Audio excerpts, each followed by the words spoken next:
Bonjour à toutes et tous, c'est un sujet un peu particulier aujourd'hui puisque nous allons découvrir les liens existants entre deux types de territoires. Alors celui des puissances terrestres en quête de performance spatiale et aérospatiale.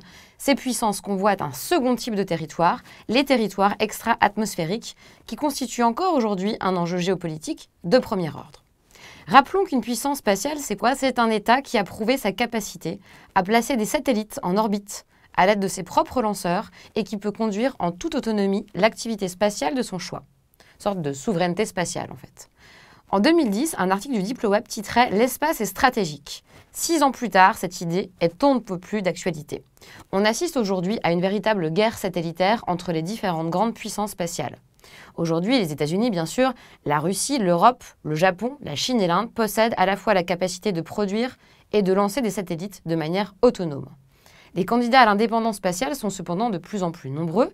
Depuis 5 ans, 50 pays possèdent au moins un satellite.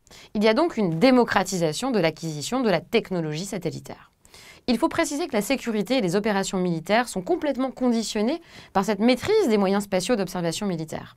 Les États-Unis, historiquement, sont la plus grande puissance spatiale avant même l'URSS, pendant la guerre froide. Cependant, ils ont changé leur communication sur leurs ambitions dans ce secteur. Bien que Barack Obama ait une politique spatiale pacifique et pacifiée, il ne considère pas qu'une conquête spatiale soit encore d'actualité. Mais il vise au contraire au développement des technologies du domaine à l'échelle publique, mais aussi privée, pour aller plus loin dans les découvertes. En 2010, Barack Obama a pour objectif ultime pour 2035 d'envoyer des hommes sur Mars. Cela met en avant la nécessité que représente un tel projet pour l'humanité. Une dimension humanitaire donc, mais n'oublions pas aussi un autre aspect. La conquête de l'espace a également une dimension proprement économique, avec des investissements de plus en plus importants ayant des effets directs sur la gestion des sociétés. Par exemple, les satellites ont prouvé leur efficacité lors de catastrophes naturelles pour renseigner les États et que ceux-ci adoptent des stratégies rapides en fonction justement de ce qui est indiqué sur le satellite.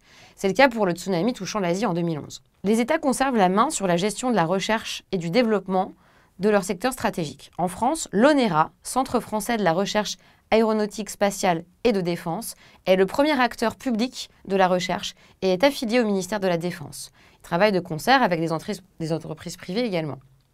Une agence spatiale européenne existe également, regroupant 22 États membres. Son but est de façonner les activités de développement des capacités spatiales européennes et faire en sorte que les citoyens européens continuent à bénéficier des investissements réalisés dans le domaine spatial. C'est aussi l'idée de regrouper les efforts de chaque pays membre dans un sens commun. Le siège est à Paris et la France, avec son expérience historique, notamment en Guyane, à Kourou, où les bases de lancement aérospatiaux ont fait leurs preuves depuis longtemps. La NASA américaine, la plus connue, est encore le premier centre du monde en matière d'aérospatiale.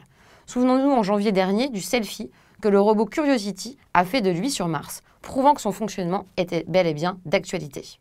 L'Agence spatiale européenne a d'ailleurs mis en place un projet concurrent, ExoMars, sous la direction du Centre national des études spatiales français, le CNES. Et en Europe, 7 à 8% du PIB total européen est investi dans la seule navigation satellitaire. Les télécommunications qui ont explosé en termes d'utilisateurs sont totalement dépendantes de cette gestion satellitaire et donc de ces investissements. Le marché touché par les satellites est donc immense, il touche des territoires de plus en plus nombreux. Ainsi, nous allons voir comment le club des puissances spatiales s'est-il agrandi et les effets qu'il a produits entre ces puissances. Puis, comment se place la France dans l'organisation européenne à la veille de la concrétisation du projet du lancement de la fusée Ariane 6 avec le témoignage d'un des directeurs du CNES.